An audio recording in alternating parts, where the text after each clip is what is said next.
వాచ కర్మణ నమ్మి అందుకోసం బలమైన పునాదుల్ని మన రాజ్యాంగం రూపంలో ఏర్పాటు చేసిన మహనీయుడు లోక్సత్తా పార్టీకి స్ఫూర్తి ప్రదాత బాబాసాహెబ్ అంబేద్కర్ స్మృతికి అంజలి ఘటిస్తున్నాం.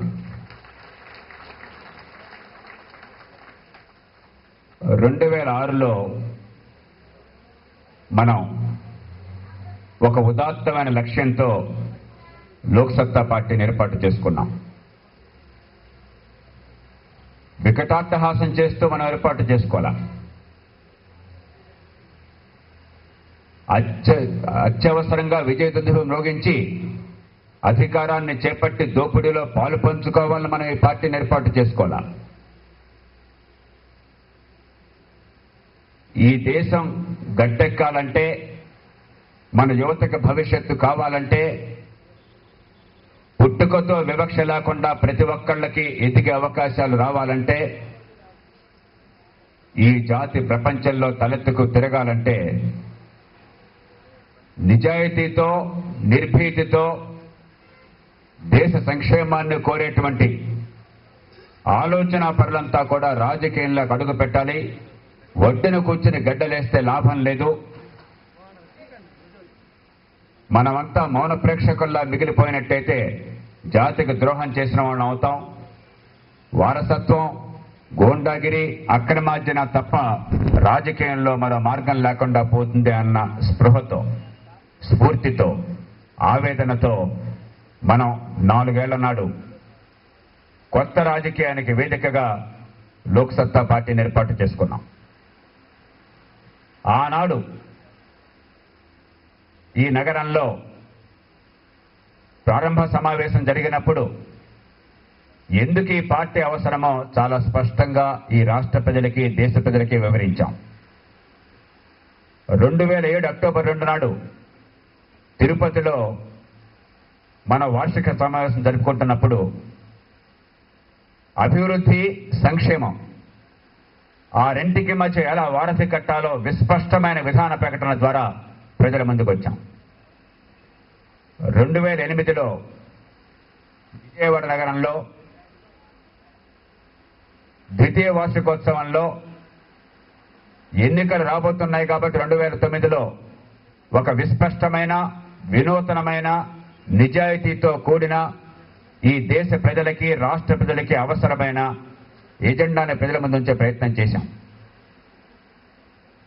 2009లో ఎన్నికలయ్యాక వార్షికోత్సవం కోసం సన్నాహాలు చేసుకుంటుంటే మీకు గుర్తుందో లేదో, గత సంవత్సరం ఈ సమయంలోనే మునిపెన్నడూ కని విని ఎరుగనంతగా మన రాష్ట్రం, పక్కనున్న కర్ణాటక రాష్ట్రం కృష్ణానది వరదల వల్ల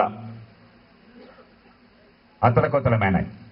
ఆ సందర్భంలో వార్షికోత్సవం సబబైంది కాదని మనం దాన్ని రద్దు చేసుకున్నాం. ఈవేళ 2010 అక్టోబర్లో మళ్ళీ 4వ వార్షికోత్సవం ఏర్పాటు చేసుకుంటున్నాం. ఎందుకు మనం అవసరం? ఈవేళ రాష్ట్ర రాజకీయాన్ని చూస్తే, దేశ రాజకీయాన్ని చూస్తే ఒక్కసారి ఈ క్షణం, ఈ గంటల్లో కర్ణాటకలో జరుగుతున్న భాగవతాన్ని చూడండి.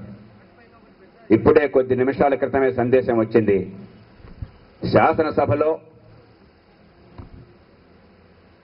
చాలా మంది శాసనసభ్యుల్ని పదవీచ్యుతుల్ని చేసిన తర్వాత మూజువాణి ఓటుతో అధికారంలో ఉన్న పార్టీ నెగ్గామనిపించుకున్నది. బహుశా వచ్చే కొద్ది గంటల్లో కేంద్రంలో అధికారంలో ఉన్న పార్టీ వీళ్ళని పక్కకు పంపించి మేము నెగ్గామో, చివరి మాట మాదని వాళ్ళు రుజువు చేసుకుంటారు. ఒక్కొక్క ఎమ్మెల్యేకి 25 కోట్ల నుంచి 50 కోట్ల రూపాయల దాకా అక్కడ బేరం పలుకుతోందని వినికిడి. ఇదని కాదని ఎవరూ చెప్పలేకపోతున్నారు. చివరికి ఈ ఎత్తు, ఈ పై ఎత్తుల్లో అధికారంలో ఉన్న బీజేపీ కొనసాగినా, కేంద్రంలో అధికారంలో ఉన్న కాంగ్రెస్ తమ ప్రభుత్వాన్ని ప్రత్యక్షంగానో పరోక్షంగానో తెచ్చుకున్నా దీనిలో ప్రజల ప్రమేయం లేదు. అక్కడ జరుగుతున్న పోరాటం ప్రజల జీవితాలను గురించి కాదు, కర్ణాటక రాష్ట్రాన్ని ఎవరు దోచుకోవాలా అన్న ఆరాటాన్ని గురించి,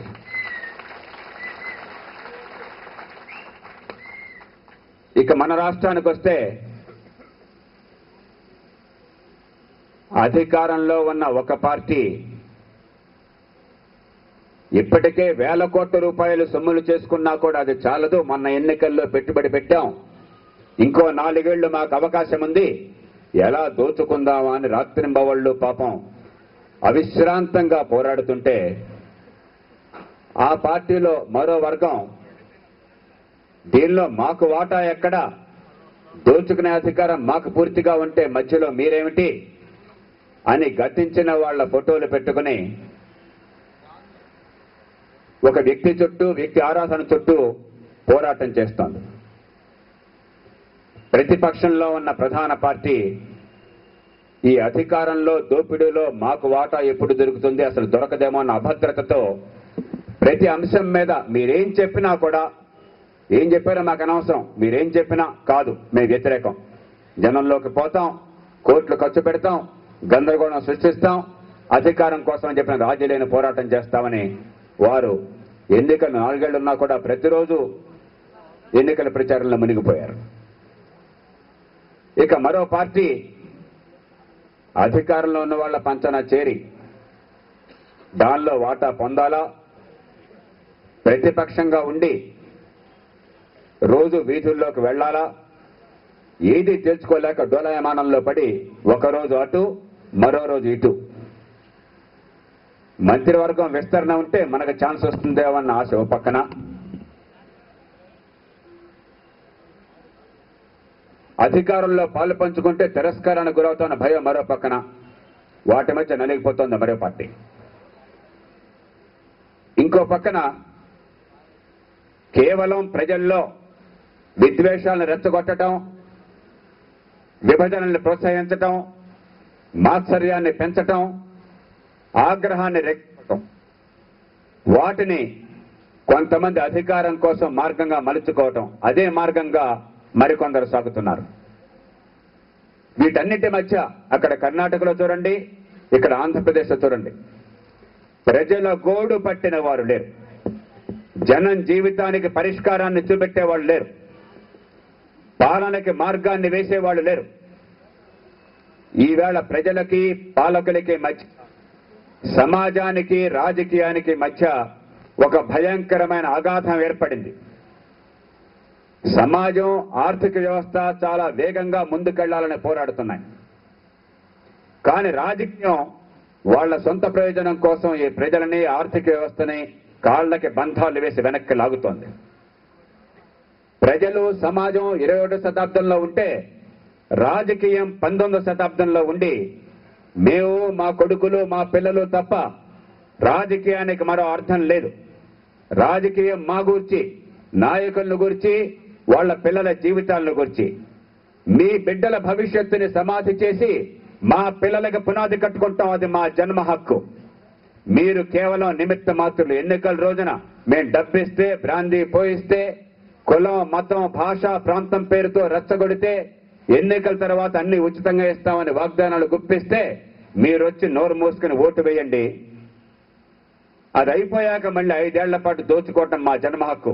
ఇది మా జీవితాలను గురించి, మా పిల్లలను గురించి, మీ పిల్లలను గురించి, మీ భవిష్యత్తును గురించి కాదని చెప్పని నిర్మోహమాటంగా, నిస్సంకోచంగా, నిస్సిగ్గుగా వాళ్ళ మాటల్లో, వాళ్ళ ఆచరణలో, వాళ్ళ ప్రవర్తనలో ప్రతిరోజు తెలుపుతున్నారు.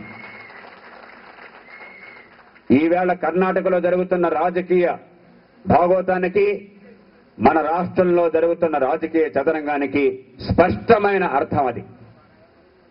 ఈ నేపథ్యంలో మనం ఉన్నాం ఇక్కడ. ఒక్కసారి 2009 కృష్ణలో వరదలను గురించే మీరు చూడండి. 25 లక్షల క్యూసెక్కుల ప్రవాహం చరిత్రలో ఎప్పుడూ లేనంత పెద్ద ఎత్తున కృష్ణలో వచ్చింది. గతంలో 10-11 లక్షల క్యూసెక్కుల ప్రవాహం వస్తే అది రికార్డు అనుకునే వాళ్ళం, దానికి 2.5 రెట్లు వచ్చింది. అదృష్టవశాత్తు నాగార్జున సాగర్ రిజర్వాయర్ ఖాళీగా ఉండడం చేత రిజర్వాయర్ నిండగానే కర్ణాటకలోనూ, ఆంధ్రప్రదేశ్లో పై ప్రాంతాల్లోనూ వర్షాలు తగ్గడం చేత పల్లపు ప్రాంతాల్లో వర్షం లేకుండా ఎండలు కాయటం చేత 25 లక్షల క్యూసెక్కులు వచ్చిన నష్టం కొన్ని ప్రాంతాల్లో తీవ్రంగా జరిగిన ఈ రాష్ట్రం పూర్తిగా మునిగిపోకుండా ప్రకృతి మనల్ని రక్షించింది, ప్రభుత్వాలు కాపాడలా. ఏడాది గడిచింది. ఒక్కసారి చూడండి, అక్కడ మీరు ఆ పోస్టర్లు చూస్తే ఇంత చిన్న పార్టీ, నిరుపేద పార్టీ, పేదల పార్టీ లోక్సత్తా ప్రతి జిల్లాలో ఓ గ్రామాన్ని దత్తత చేసుకుని రికార్డు సమయంలో మహబూబ్నగర్ జిల్లాలో ఐజ మండలంలో గ్రామంలో 30 రోజుల్లో రికార్డు స్థాయిలో స్కూల్ బిల్డింగ్ పూర్తి చేస్తే, కర్నూలు జిల్లాలో కర్నూలు రూరల్ మండలంలో గ్రామంలో 90 రోజుల కాలంలో మంచినీటి పథకాన్ని శాశ్వతంగా ఈ బాటిల్డ్ వాటర్ లాంటి మంచినీటి అందించే పథకాన్ని ఏర్పాటు చేస్తే ప్రజల మద్దతుతో, గుంటూరు జిల్లాలో రేపల్లె ప్రాంతంలో గ్రామంలో 6 నెలల కాలంలో ప్రజల కోరిక మేరకు కమ్యూనిటీ హాల్ పూర్తి చేస్తే, కృష్ణా జిల్లాలో దక్షిణ చిరువల్లంక గ్రామంలో లిఫ్ట్ ఇరిగేషన్ ప్రాజెక్ట్ ఇప్పుడు ఇవాళ పూర్తవుతుంటే అది ప్రభుత్వం చేస్తోంది కాబట్టి సంవత్సరం ఆలస్యమైంది. ప్రభుత్వం ప్రమేయం లేకపోతే ఇప్పటికి పూర్తయ్యేది. అయినా పథకం పూర్తయిపోతుంటే ఇప్పటికీ ఇన్ని లక్షల కోట్లు ఖర్చు పెట్టే రాష్ట్ర ప్రభుత్వం వరద బాధితులకు ఇళ్లు పూర్తి చేయలేకపోయింది. ఈ ప్రభుత్వం ప్రజల కోసం ఉన్నదా, లేక రోజు భాగాలు పంచుకోవటంలో, కాంట్రాక్టుల్లో కమిషన్లు పొందడంలో, అధికారంలో వాటాల కోసం పోరాటంలో ఉన్నదో విస్పష్టంగా వాళ్ళ ఆచరణలో తేలిపోతున్నది. అది పక్కన పెట్టండి. మన అదృష్టవశాత్తు ఈ సంవత్సరం మళ్లీ వరదలు రాలేదు, కానీ మళ్లీ 2010 25 లక్షల క్యూసెక్కుల వరద వచ్చినట్టయితే ఈసారి గత సంవత్సరంలాగా కాదు. కృష్ణా గుంటూరు జిల్లాల్లో, కర్నూలు మహబూబ్నగర్ జిల్లాల్లో, నల్గొండ జిల్లాలో వందలాది గ్రామాలు పూర్తిగా జల సమాధి అయిపోయి ఉండేవి. ఈ సంవత్సరం కనుక 25 లక్షల క్యూసెక్కుల నీళ్లు వచ్చినట్టయితే, ఎందుకంటే ఈ సంవత్సరం వర్షాలు బాగా పడ్డాయి. గత సంవత్సరం వర్షాభావం తర్వాత, రిజర్వాయర్లు ఖాళీగా ఉన్న తర్వాత ఆలస్యంగా పెద్ద ఎత్తున వర్షాలు వచ్చినాయి. ఈ సంవత్సరం ఋతుపవనాలు అనుకూలించి ఈ 4 నెలలు వర్షాలు బాగా పడుతూ ఉన్నాయి. ఇప్పుడే కనుక నిరుడొచ్చినట్టుగా వరదొచ్చినట్టయితే రిజర్వాయర్లో ఒక్క చుక్క ఖాళీ లేక లక్షల ఎకరాల పొలం నాశనమయ్యేది, వేలాది గ్రామాలు జలమయమైపోయేవి. ఆ తర్వాత వీళ్ళంతా హెలికాప్టర్లో దర్శనం చేసి చనిపోయిన వాళ్లకు 10 లక్షల రూపాయలు 5 లక్షల రూపాయలు ప్రకటించి హడావిడిగా నానా ఆర్భాటం చేసి మళ్లీ ఆ వచ్చే కాంట్రాక్టులో దోచుకోవటం అట్లా ఆలోచిస్తుండేవాళ్ళు. ఇప్పటికి కూడా ప్రభుత్వం మనం చెప్పిన లోక్సత్తా పార్టీ కేంద్ర ప్రభుత్వం దగ్గరికి పోయి సాక్షాత్తు ప్రధానమంత్రితో మొరపెట్టుకుని, అయ్యా కృష్ణా నది కరకట్టల ఎత్తు పెంచండి, 25 లక్షల క్యూసెక్ల వరద వచ్చినా సరే ఈ 5 జిల్లాల్లో ప్రజల్ని పొలాల్ని కాపాడిన మొరపెట్టుకుంటే దేవుడు వరం ఇచ్చినా కూడా రాష్ట్రంలో పూజారి వరం ఇవ్వటంలా, కనీసం ప్రతిపాదనలు పంపటంలా. ఎందుకంటే దీనిలో డబ్బులు లేవు. 10,000 కోట్ల రూపాయల పథకాలు పేరు చెప్పి రాని పథకాలకి గుక్కెడు నీళ్లు కూడా రాకుండా, దోసెడు మన్ను కూడా తీయకుండా 1000 కోట్ల రూపాయల డిజైన్ల పేరుతో పంచితే దానిలో లంచాలున్నాయి. కానీ కృష్ణానది కరకట్టల్ని బలోపేతం చేసి వరదమయం కాకుండా కాపాడితే వాళ్ళకేం లాభం? లక్షలాది రైతులకు లాభం, కోట్లాది ప్రజలకి, వాళ్ళ బిడ్డలకి, కుటుంబాలకు లాభం. కానీ పాలకులకి, వాళ్ళ కుటుంబాలకి లాభం లేదు. అందుకనే ఇప్పటిదాకా అంత పెద్ద వరదలు వచ్చిన సంవత్సరం తరువాత దాకా ఒక్క పని చేయాల.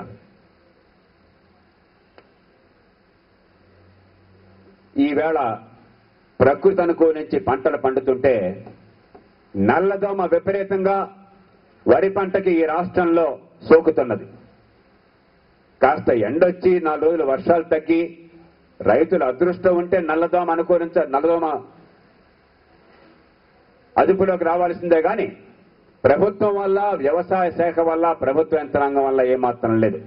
ఈవేళ పత్రికల్లో వచ్చింది, రాష్ట్ర గవర్నర్ గారు అనంతపూర్ జిల్లాకు వెళ్లి వేరుశనగ పంట జరిగిన నష్టాన్ని చూసి ప్రభుత్వం మీకు ఖచ్చితంగా ఆదుకుంటుందని హామీ ఇచ్చిందని చెప్పని. అయ్యా గవర్నర్ గారు, సంవత్సరం గడిచింది, వరదలు వచ్చి ప్రభుత్వం ఏ ఆదుకుందో ఒక్కసారి గమనించండి. మీరు నల్లదోమ సోకుతోంది పంటకి. ఇంకా ఆదుకోవచ్చా రైతుల్ని? ప్రభుత్వం